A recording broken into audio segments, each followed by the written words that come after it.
For fortification to be effective, an industry needs to have the capacity to actually put the nutrients into that food.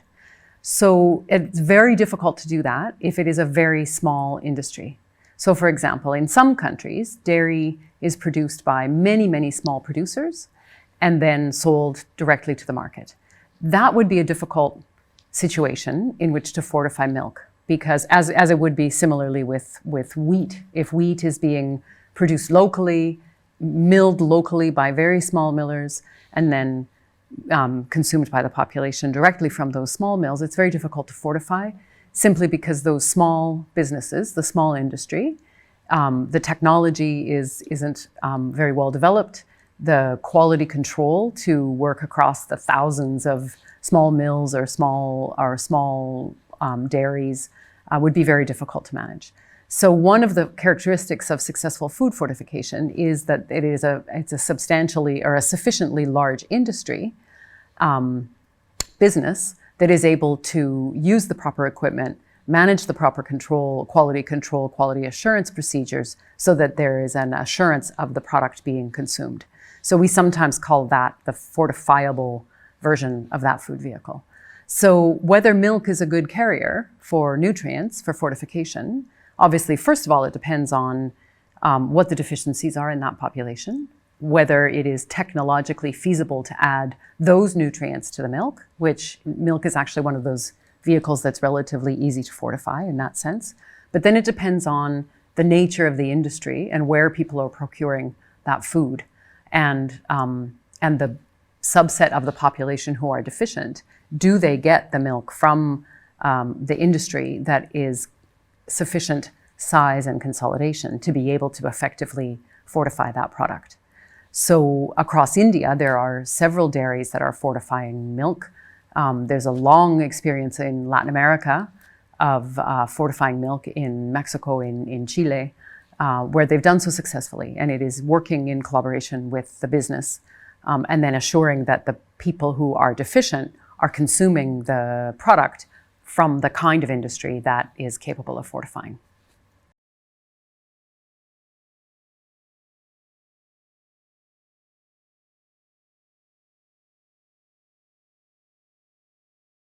Yeah, so several different elements to that question. Let's first start with the age element.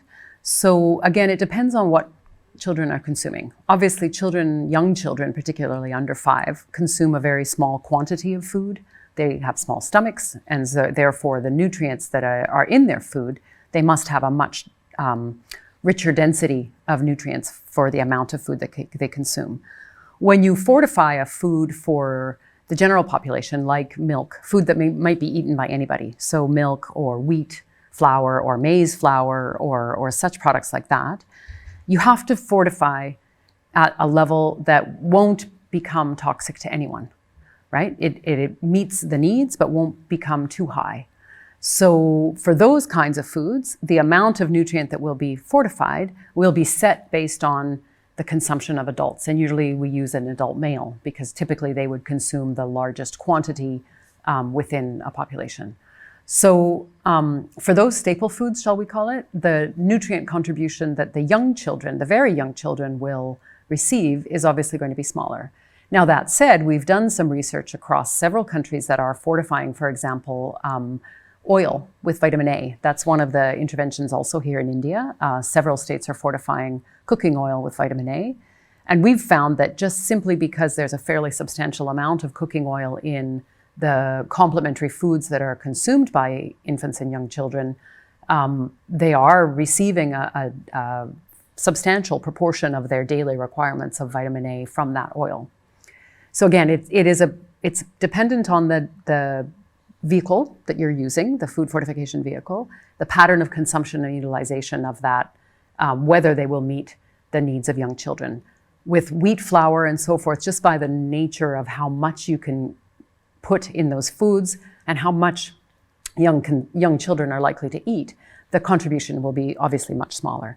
If you really want to focus on the youngest children, then fortifying what we call complementary foods, or foods that have been specifically designed for that age group, then that's a better approach. They can be fortified with a level and with the types of nutrients that are most likely to meet the needs of those younger children.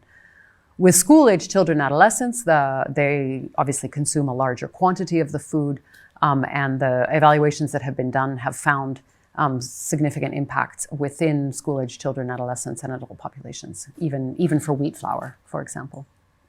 In terms of geography, again, it depends on where people are procuring their food.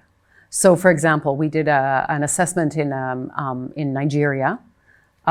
Maize, everybody consumes maize in Nigeria. It's a staple food, at least in some of the states. It's a staple food. It's like rice for some other countries. But not everybody procures their maize in a similar way. So what we found in one state where we worked was that urban areas, people bought maize flour from a producer, and that worked very well for fortification.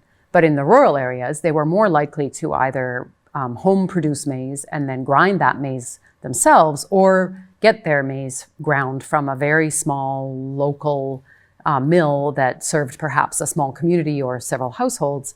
And that in that case, really fortification was going to reach the urban area and it wasn't going to reach the rural area. So you really have to know, what people eat, you have to know where they procure it from, and then what people eat who are the ones who are actually deficient.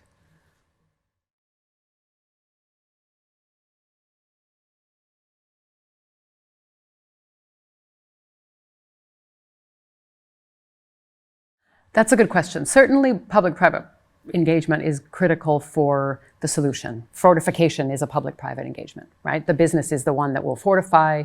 It's the government that should regulate and should assess compliance. So that in itself is a public-private engagement. It's public-private partnership. In terms of the data, my perspective is that it is the responsibility of country government to know what the challenges are in their country that they should be building their policies around. So whether private industry is in some way engaged and is able to make a contribution to that in some way, perhaps, but fundamentally, governments need to know what the problem is, who's affected by those problems, and be able to make their policies based on the realities of those. Where I think industry could be much more done is in having a greater role in sharing data on composition of the foods that are on the market. So much, we talked about that a little bit during the session as well. We talked about how much we know about, or we will be this afternoon actually, we haven't done that yet. How much do we know about what's in foods? And in some cases, it's very difficult to really know the nutrient composition. And I think there, a public-private engagement, obviously there's proprietary information, but there's also information that could be shared by industry that could really help us have a much better sense of what is the nutrient composition of the foods that people have access to, and again, support that effort of the government to be able to match the requirements with the access and the opportunities that population has to meet those requirements.